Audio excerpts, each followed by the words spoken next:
Facebook stock is crashing. It is down 70% year to date. It is down 30% in the last week. Facebook is tumbling. Meta, including Instagram, Facebook, WhatsApp, the entire enterprise is coming down due to the weight of the metaverse, which Mark Zuckerberg is pushing despite the desires of users and investors and anyone with two brain cells to rub together to say the metaverse will never work.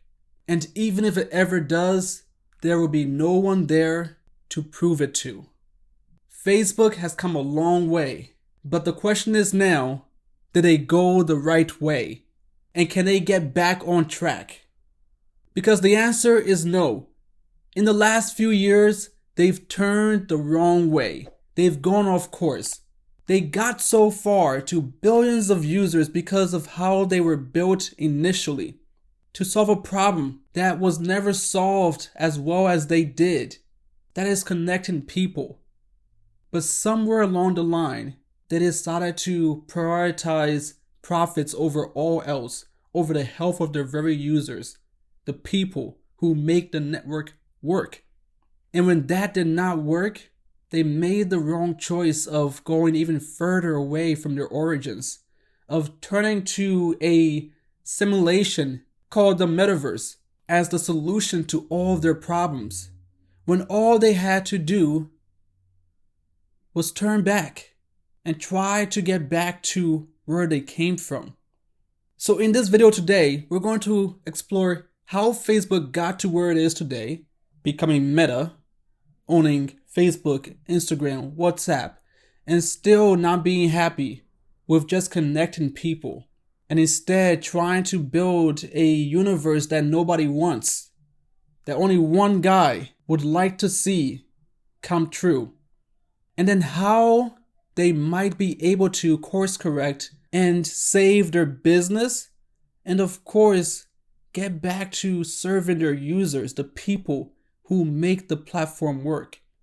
Currently, social media is going through the most rapid changes since Facebook swept in and overtook MySpace in 2008.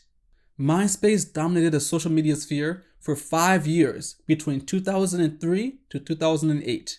This week, Elon Musk of Tesla, SpaceX, and so many other companies purchased Twitter in a deal that's been in the works since April. Twitter has never been anywhere near as popular as other social media apps, including Facebook and Instagram, which are both owned by Meta. When it comes to traffic, Facebook is the most popular social media site in the world, with 2.89 billion monthly active users.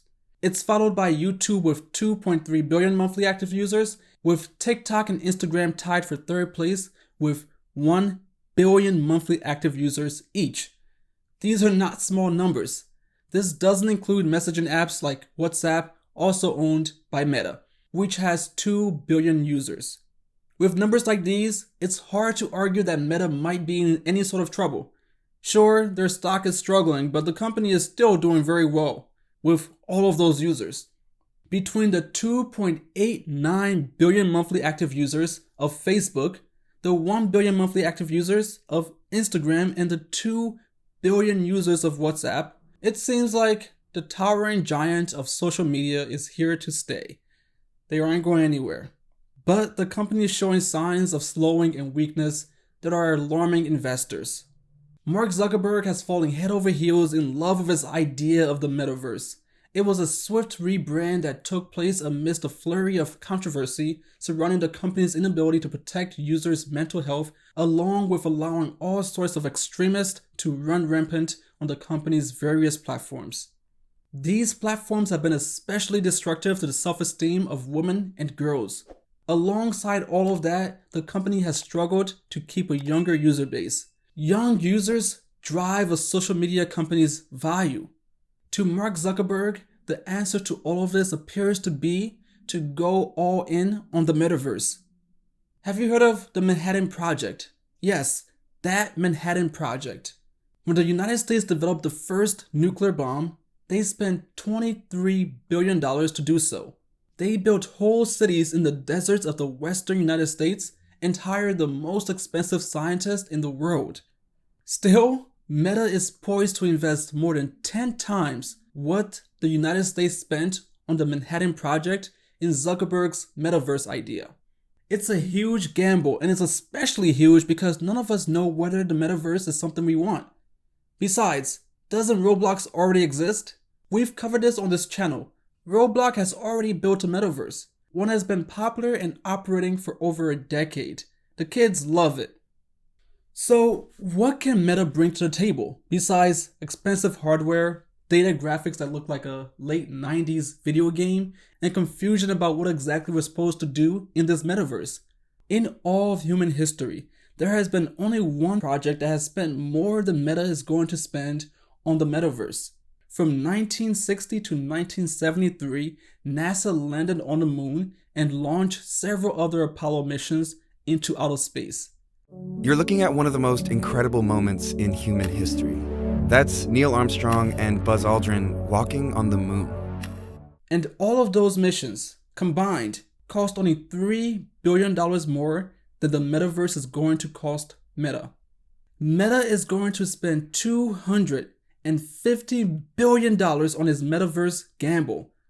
The entire Apollo space program cost $253 billion, and that was to go to space and explore it. The research and development of the iPhone only cost $3.6 billion. They've already spent $20 billion in 2 years to develop what is being called the metaverse, and still we can distinguish it from a late 90s video game. All of that for those graphics. That's a lot of money to spend only to deliver graphics like this.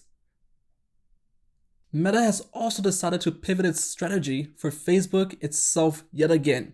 Over the decades, they've gone from the friends and family model, where Facebook was the place you went to talk to your friends and family. You could show your support for everything from wireless companies to new movies coming out. Then they pivoted to a model that rewarded engagement over all else. This is when almost the entire internet went crazy. They started rewarding attention at the expense of close connections. This allowed political extremists and highly divisive content to take over the platform. If you felt like the whole world started to go crazy somewhere between 2012 and 2014, you're not alone. Facebook implemented the engagement model at just that time. YouTube utilized it as well. Next thing you know, conspiracy theories were everywhere. There were angry people arguing everywhere. Using the internet suddenly became a miserable experience as companies like Meta and Google got filthy rich while our collective mental health began to suffer. A place for friends and family quickly devolved into a place for bitter enemies. The company fell into a success trap. A success trap is when a company exploits the most profitable aspects of its business at the expense of future reputation or business. Sometimes this is necessary for the business's survival, but that hasn't been the case for Facebook. Now, the company is finally moving on from that model. But instead of moving back to a friends and friends model, a corner of the internet that no other company currently occupies, they're shifting to become yet another TikTok clone on both of their social media apps. Yes, Facebook and Instagram both intend to become something resembling TikTok clones.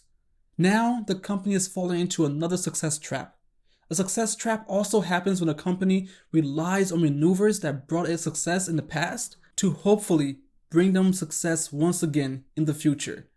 For Facebook, this has meant the copy, acquire, kill strategy. Whenever a competitor has arisen, Facebook has either copied it in a more successful fashion, like Snapchat, acquired the company by buying it outright, like Instagram, or kill, which is to flood the market with their version of the competitor's novel app or feature to kill the competition. It all started when Facebook introduced the share button to compete with the retweet on Twitter. Since then, big tech companies have been copying one another's every move, but this is starting to break down. Snapchat owner Evan Spiegel turned down $3 billion from then Facebook, now Meta, and Snapchat is still alive and doing well. Did you ever hear of Lasso? Well, that was Facebook's first attempt to clone TikTok and kill it off. They shut the project down in 2020. And whatever happened to Facebook dating? The hype has quickly dissipated. How about Hobby with an I? Did you ever try that? It was Facebook's failed attempt at cloning Pinterest. I had no idea it even existed. That's probably because Hobby was only around for a few months in early 2020. Over the years, maneuvers the company has relied on stopped working.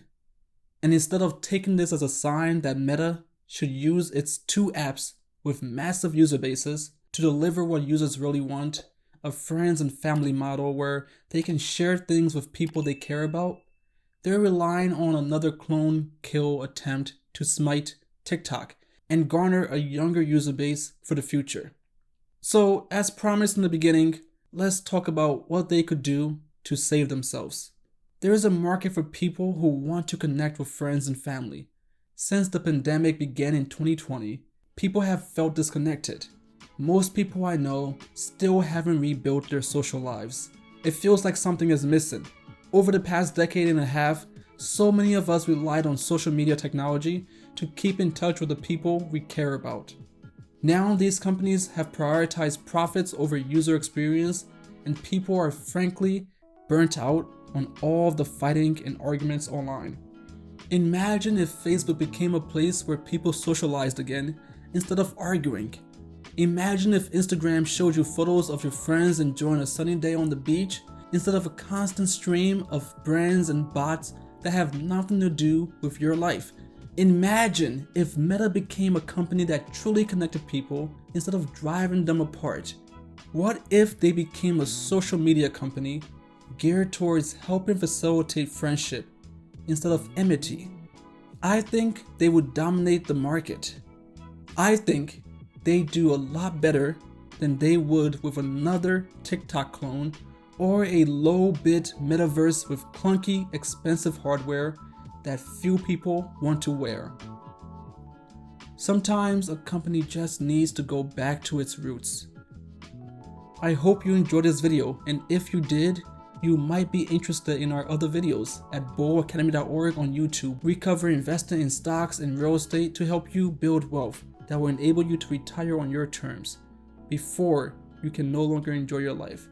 So if you're interested in building wealth, hit the like button and subscribe, share this video with a friend, and comment your thoughts below. Will Zuckerberg continue to drive Facebook into the dirt, chasing this dream? And do you believe that he's right to take this big bet? If you do, I would love to hear what your thoughts are on this strategy. Is it going to work? Is it not? I'm Lincoln with bullacademy.org. Thank you again and have a great day.